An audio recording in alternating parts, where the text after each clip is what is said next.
So you look at a Portland team, they're trying to figure out what their future's like and who are they going to build with and around. So you see a young guy like this that's playing this way, all his numbers up all around the board, obviously scoring 25 plus a game. That's hard in the NBA. I don't care who you are. So he's showing a lot of talent, a lot of poise early for this team. So somebody to build around. Basketball careers rarely move in straight lines. Some players explode early, some stall. Some quietly grow until one season, everything changes, and people look up and ask the same question at the same time. Wait, when did he become this good? That question is basically the starting point here, because a year ago, this story sounded different. 2 years ago, even more different. And now you're sitting in the middle of a season where a 25-year-old forward is putting up numbers that force you to rethink the entire timeline. Before we go deeper, quick pause. A surprising number of people watching right now are those who are not subscribers. If you like smart basketball stories told like real conversations, you already know what to do. Alright, back to the point. He's 25, about 6'8", maybe 6'9", depending on the listing. Originally a top 10 pick in 2020, moved from Washington to Portland in the summer of 2024 in a trade that, at the time, felt reasonable. Solid young player, future picks, roster reshuffling. Now, that same deal looks very different, because Portland didn't just get a rotation forward, they ended up with the offensive center of their rebuild, and the contract attached to him, 4 years for $55 million through the 2027-28 season, suddenly feels like one of the quiet steals in the league. Not flashy, not headline grabbing, just extremely valuable. The team context matters too. This isn't a veteran contender handing the keys to a finished star. This is a young roster. Scoot Henderson learning pace and control, Shaedon Sharpe flashing scoring bursts, Donovan Clingan anchoring the interior. A group still figuring itself out. And right in the middle of that uncertainty, one player has become the stabilizer. The ball keeps finding him, possessions keep flowing through him, the offense keeps depending on him. Through roughly the first half of the 2025-26 season, the production jumps off the page. Around 25.5 points, just over 7 rebounds, close to 7 assists, solid shooting splits across the board, mid-30s from deep, around 80% at the line. Under 2 minutes remaining, Avdija crosses up, Melton drives into the lane, laid it up and in as he gets into the...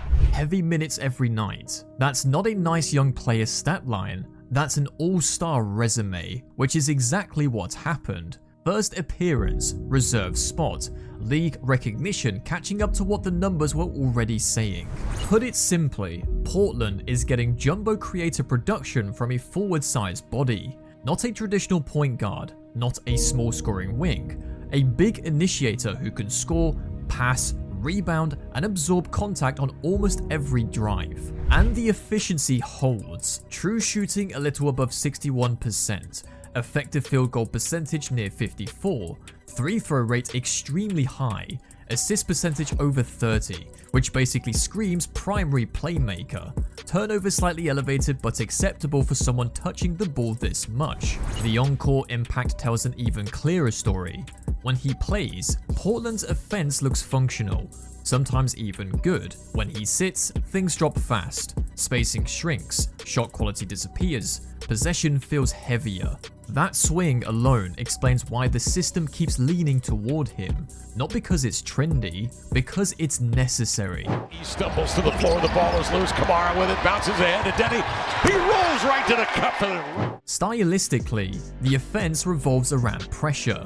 Spread pick and rolls, empty side actions, top of the floor isolations that collapse the defense and create kickouts. He drives almost 20 times per game, one of the highest marks in the league. Defenders know it's coming and still struggle to stop it. And yes, the 3 throws pile up. Nearly double digits per night, second in the entire league in attempts. Some people roll their eyes at that, but historically, stars who live at the line tend to control playoff games too, so the criticism usually fades once winning arrives. Passing is the quieter piece. Almost half of his drives end in a pass. The assist numbers are strong already, and they might still underrate the real creation because Portland's shooting hasn't been great. Open looks missed don't show up in box scores. The jumper sits in that important middle ground. Not elite, not ignored, good enough to punish defenders who go under screens. Combined with strong free throw touch, it suggests long-term shooting stability rather than a random hot stretch.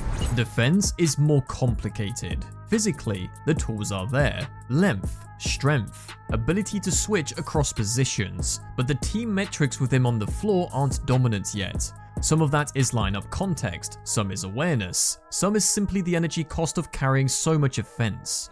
Right now, the identity leans offensive star first, defensive contributor second. That balance can still shift with time.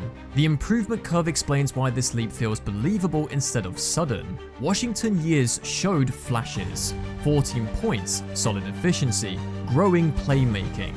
Then Portland year 1.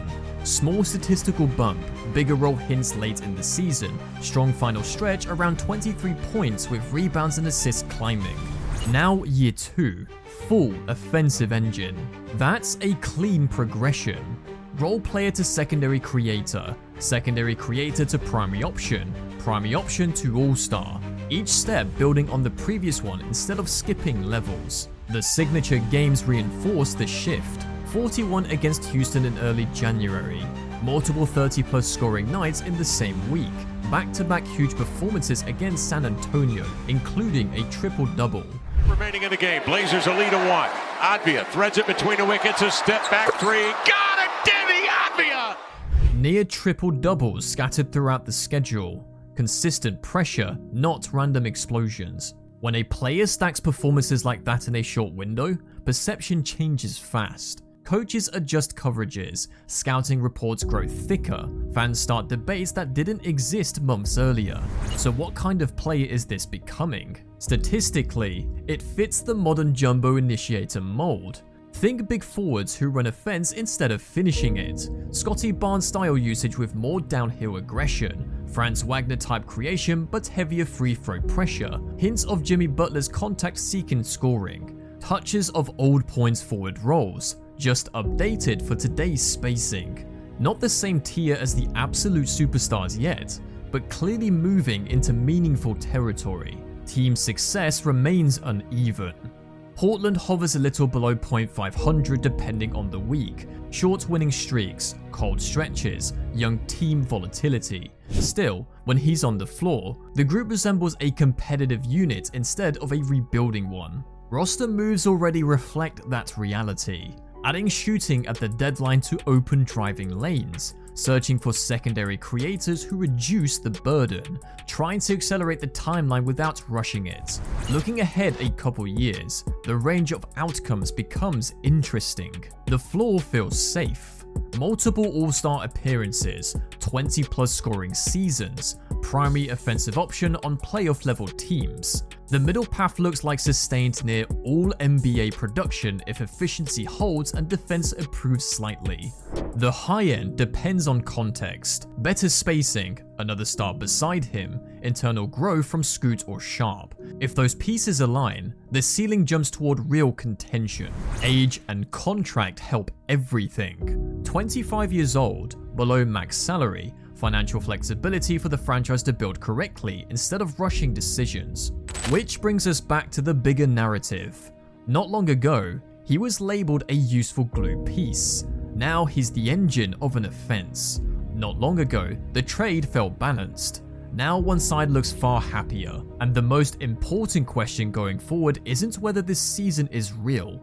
The numbers, efficiency, and on-court impact already answered that. The real question is simpler. What happens when the roster around him finally catches up?